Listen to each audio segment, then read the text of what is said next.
क्या आप जानते हैं कि आपके इर्द गिर्द जो मुस्कुराते चेहरे हैं उनके पीछे क्या राज छुपे हो सकते हैं?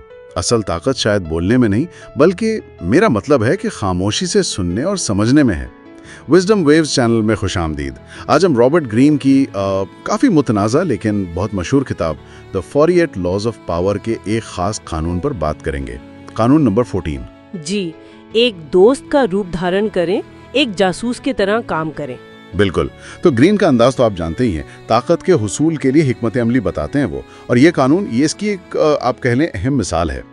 हमारा मकसद आज इस हिकमत अमली की गहराई को समझना है कि कैसे मालूमात खास तौर पर वो जो खुफिया तौर पे हासिल की जाए ताकत का जरिया बनती है। जी, हम देखेंगे कि ग्रीन के मुताबिक ये कानून है क्या, क्यों ये इतना मुअस्सर है, इसे इस्तेमाल कैसे किया जा सकता है, और अच्छा, तारीख और आजकल की जिंदगी में इसकी मिसालें क्या हैं।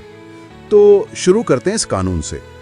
ग्रीन का ये 14वां कानून बुनियादी तौर पर यह कहता है कि मालूमात हासिल करने का बेहतरीन तरीका वो खुली पूछगछ नहीं है। अच्छा, तो फिर क्या है?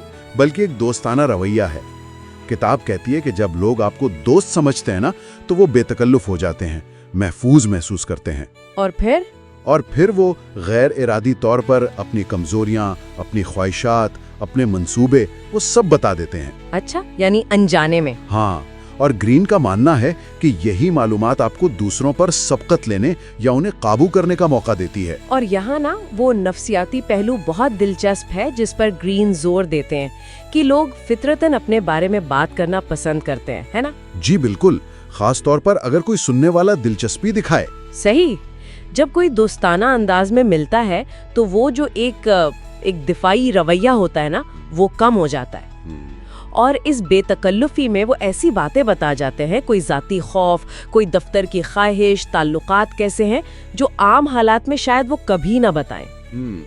तो ग्रीन के लिए ये सिर्फ बातें नहीं हैं। नहीं, बिल्कुल नहीं। ग्रीन के नजदीक ये ताकत के खेल में इस्तेमाल होने वाले यूं समझे मोहरे हैं। इल्म इस लिहाज से वाकई एक हथियार बन जाता है। अच्छा, तो ग्रीन इस कानून को अमल में लाने के कुछ तरीके भी बताते हैं, काफी होशियार तरीके। जी, क्या है वो? पहला तो ये कि एक बेहतरीन सुनने वाले बने, लोगों को बोलने दें और वाकई उनकी बातों में दिलचस्पी दिखाएं। ग्रीन कहते हैं कि ज्यादातर लोग अगर उन्हें तवज्जो मिले ना, तो वो अपनी पूरी दुनिया खोलकर रख देते हैं। ये बात तो है। दूसरा, वो कहते हैं कि बायवास्ता सवालात पूछें, मतलब सीधा पूछने के बजाय ऐसे सवाल करें जैसे आपने ये कैसे कर दिखाया, या इस मंसूबे में सबसे बड़ा चैलेंज क्या था आपके लिए। अच्छा, जो बज़ाहिर मासूम लगे। बिल्कुल, लगे मासूम मगर गहरी मालूमात दे सकते हैं। तीसरा, ग्रीन कहते हैं कि सिर्फ अल्फाज पर नहीं, गैर जुबानी इशारों पर भी तवज्जो दें। चेहरे के तासुरात, लहजे का उतार चढ़ाव, जिस्मानी हरकत। हाँ, बॉडी लैंग्वेज। जी, अक्सर जो कहा नहीं जाता वो ज्यादा अहम होता है। और सबसे अहम बात, ग्रीन के मुताबिक अपने इरादों और मंसूबों के बारे में बिल्कुल खामोश रहें। जितना कम लोग आपके बारे में जानेंगे, उतना आप महफूज रहेंगे। और तारीख तो भरी पड़ी ऐसी मिसालों से। ग्रीन खुद भी कार्डिनल रिशलियो का खास तौर पर जिक्र करते हैं। हाँ, वो फ्रांसीसी मुदब्बिर। जी, 17वीं सदी में वो अपनी ताकत को कायम रखने के लिए ना मालूमात के एक बहुत बड़े नेटवर्क पर इन्हिसार करते थे। और उनके मुखबिर सिर्फ वो रिवायती जासूस नहीं थे। अच्छा? नहीं, बल्कि दरबार में मौजूद दोस्त, इत्तेहादी, यहाँ तक कि आम मुलाजिम भी शामिल थे जो बज़ाहिर दोस्ताना गपशप की आड़ में मालूमात इकट्ठी करते थे। और रिशलियो इस मालूमात को इस्तेमाल करके वो साजिशों का पहले से अंदाजा लगा लेते थे, मुखालिफिन को रास्ते से हटा देते और बादशाह पर अपना असर और रसूख कायम रखते थे। ग्रीन इसे इस कानून की बेहतरीन मिसाल मानते हैं। बिल्कुल, और ये सिर्फ तारीख या बड़ी सियासत की बात नहीं है। ग्रीन कहते हैं कि आज भी कॉर्पोरेट दुनिया में या हमारे समाजी हलकों में भी ये चीज नजर आती है। कैसे?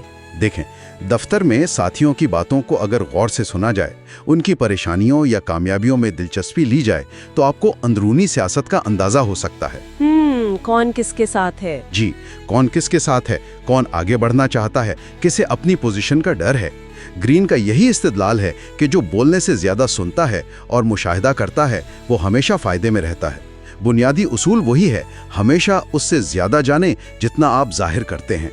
ग्रीन इस कानून का जो निचोड़ है ना, वो एक जुमले में बयान करते हैं। बड़ा दिलचस्प जुमला है। बेहतरीन जासूस سائے میں نہیں چھپتے، وہ آپ کے چہرے پر مسکراتے ہیں۔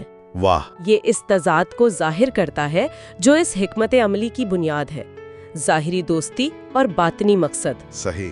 اور یہ گرین کی کتاب کے مرکزی خیال سے بھی جڑا ہوا ہے کہ طاقت کے کھیل میں اکثر چیزیں ویسی نہیں ہوتی جیسی نظر آتی ہیں۔ البتہ گرین خود بھی اشارہ دیتے ہیں کہ اس طرح کی حکمت عملیوں کے اپنے خطرات بھی ہیں۔